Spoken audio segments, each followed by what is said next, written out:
Meine Gäste in Rockshock von The Cult. Hier sind Billy Duffy and Ian Asprey. Hello. Hi. Nice to have you on the show. How do you find your producers? I mean, how do you decide to work? It's usually like by accident. Really. So you run into these guys and you talk to them and you find out good vibes? Yeah, basically that's it. Really? It's not to do with the record company or anything, it's just we find people. They just turn up every so often. It's a relief to hear that. Usually it's exactly the other way around. Yeah. It's the record company who makes the Well, content. with Rick we heard She's On It by the Beastie Boys. Before Run DMC, Aerosmith, Beastie Boys success, it was like the very first thing they ever did. We heard it in Toronto in a nightclub, and from that I was really impressed by the sound of the record. So we phoned him up and he said, yeah, he'd like to work with us at some point. So that was pretty much how we got together. Rick with Bob, it was different. Billy met him in Vancouver. Guy came up to Billy and said, this guy's a great engineer, you should meet him. They got along very well, so that's how Bob got the job. Also es ist normalerweise ganz einfach, wie Sie Ihre Produzenten treffen, und es ist nicht so, sagen Sie, wie es normalerweise ist bei anderen Bands, dass die Plattenfirma den Kontakt zustande bringt, sondern bei uns war es so, wir haben Rick Rubin schon vor seiner Zeit mit Aerosmith und mit Slayer und mit den ganzen Leuten gekannt und haben ihn angerufen, haben uns mit ihm getroffen und eigentlich eine gute menschliche Beziehung aufgebaut, und genauso war es mit Bob Rock auch. Den hat er kennengelernt und sie haben sich getroffen und haben festgestellt, dass sie gut oder gerne miteinander arbeiten würden. It's easy for you to say. Jetzt ist es ja so, Rick Rubin ist ja eigentlich nicht so, heißt es ja, ist ja nicht so ein großer Mann der Studiotechnik. Wie seid ihr mit dem klargekommen? Wie war das damals? Wie habt ihr mit dem produziert und war die Arbeitsweise von Bob Rock anders? I said that I heard that Rick Rubin is not one of those big studio technicians, or that he doesn't know very much about studio technique at all. No. So how was your... He knows about eating Chinese food, that's about it. Seriously. Really? Yeah. It's because he eats... He eats while the engineer works. Isst chinesisches Essen, Rick Rubin, während der Ingenieur arbeitet. But tell me, what was the difference between those two producers working with them? When they both had certainly different methods of approaching. Yeah, I mean, one knows what he's doing and one doesn't. And who's the one who knows what he's doing? Well, I think it's pretty obvious which is the one that knows what he's doing. No, Rick's more interested in attitude. He just goes, go in there and play. And then Bob's kind of like... Is that all he does? I mean, is it that easy to produce an album? Pretty much with Rick, yeah. Oh. Seriously. Also das muss ich euch erklären. Die sagen wir, der Unterschied zwischen den beiden ist, dass einer von den beiden sein Handwerk versteht und der andere nicht. Dann sage ich, na, welcher ist denn derjenige, der sein Handwerk versteht? Und dann sagen die, na, das ist ja wohl recht offensichtlich. Also es schaut so aus, als ob Rick Rubin sagt, der geht mehr so auf die Haltung ein und sagt so, und jetzt da gehst du hinein und spielst, und ansonsten passiert nicht viel. Ich sage, ist es aber ganz einfach, Produzent zu machen. Sagen sie, ja, so spielt sich das bei dem ab. Ihr seid ja jetzt so, ihr wart ja nicht immer eine Hardrock-Band, aber jetzt werdet ihr als Hardrock-Band bezeichnet. Seht ihr euch selber auch so? It's not all the time you've been described as a hard rock band. Do you see yourself as a hard rock band at all? If you would have to categorize yourself. I just think ourselves as a rock band in the broadest sense of the word. You know, now that rock is becoming like speed metal, hard rock, blues rock, you know, glam rock. You're a rock band. Yeah. Typical rock. Well, in terms of, not typical. I wouldn't say we're typical.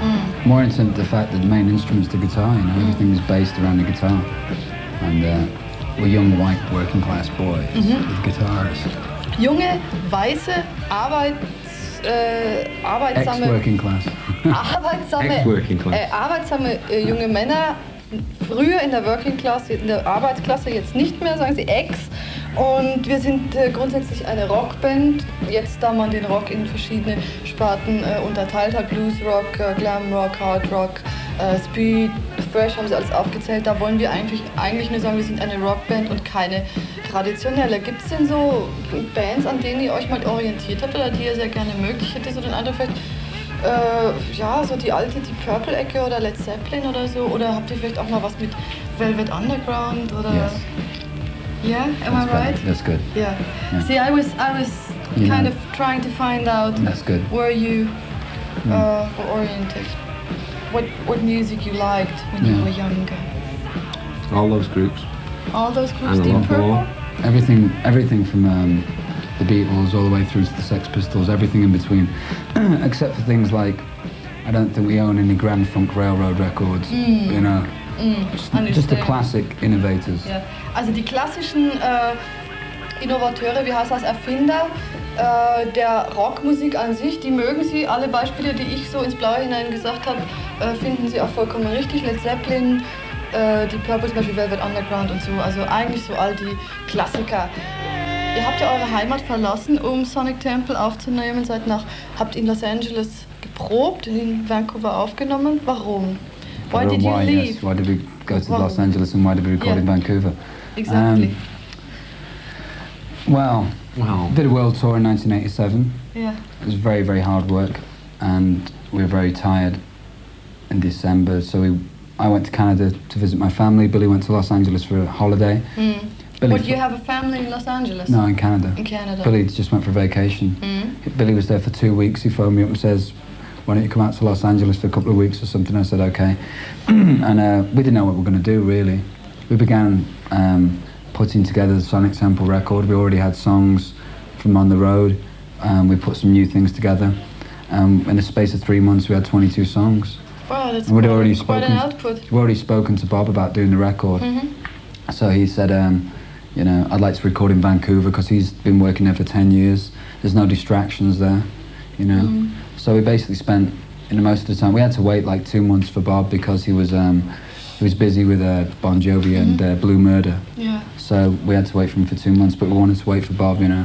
Supposed to go and work with some Lemon, you know. Also, aus privaten Gründen sind Sie eher nach Los Angeles, eher nach Vancouver gekommen, Familie besuchen No, und to solche... Hamilton, Ontario. Ontario, na gut, Not that's Vancouver. close. Not as hard. That's Was closer? 3,500 miles. Closer than Manchester. Okay. Also sie sind auf jeden Fall dorthin gelangt und haben dann eigentlich gar nicht vorgehabt, was zu machen, aber irgendwie hat es sich ergeben. Der sagt dann, komm doch mal nach Los Angeles, haben sie sich getroffen und haben in 3 Monaten 22 Songs. 3 months, 22 songs, right? Yeah. Also das ist eine ganze Menge und sie haben dann auch schon mit Bob... Prolific. Prolific. Prolific? It means we write a lot in a very short space of Ach time. so, ja, verstehe. Ja, also der hat mir jetzt gerade erklärt, das war sehr effektiv, das Ganze. Und dann haben sie mit Bob Rock gesprochen und beschlossen, eine Platte zu machen mit ihm, mussten aber 2 Monate warten, bevor sie nach Vancouver gehen konnten und dort das Ganze war. Der war mit Bon Jovi beschäftigt und mit einigen anderen. Ihr geht auf Tour, you will be touring very soon in Germany, in May. No. No, you will not be touring very soon in Germany. We must explain this. Yes, I have to explain first before you start explaining. Ich habe gerade gefragt, was ist mit der Tour? In meiner sagt er nein. Warum? Okay, why? Because basically when we were in Los Angeles earlier this year, we were beginning to put together plans for a tour. And our agency in England announced some dates to our German promoter and said we will definitely be doing this. It was penciled in around the world. We were trying to plan a world tour. And he leaked this information to the German promoter, and the German promoters thought we were definitely doing it. And it was not yet confirmed? No, nothing's been confirmed. So confirmed. they spread the news here before it was even confirmed? Yeah. So but we're definitely coming to Germany. Yeah, but you don't know when. But I don't think in May. Also, das war maybe later in the year. Das war ein bisschen ein Missverständnis mit der Plattenfirma. Die haben dem Promoter in Deutschland, also demjenigen, der die Promotion für die Band macht, einige Termine gegeben, wie sie sich das vorstellen könnten für eine Welttournee und welche Termine dafür auch für Deutschland abfallen würden. Es war allerdings noch gar nichts bestätigt und das war also nur ein Vorschlag. Das hat der Mann für bare Münze genommen und hat das Ganze verbreitet. Und so ist das Gerücht einer Tournee entstanden, die eigentlich erst viel später stattfinden wird. Sie kommen dann auf jeden Fall nach Deutschland im August oder... September, around that time.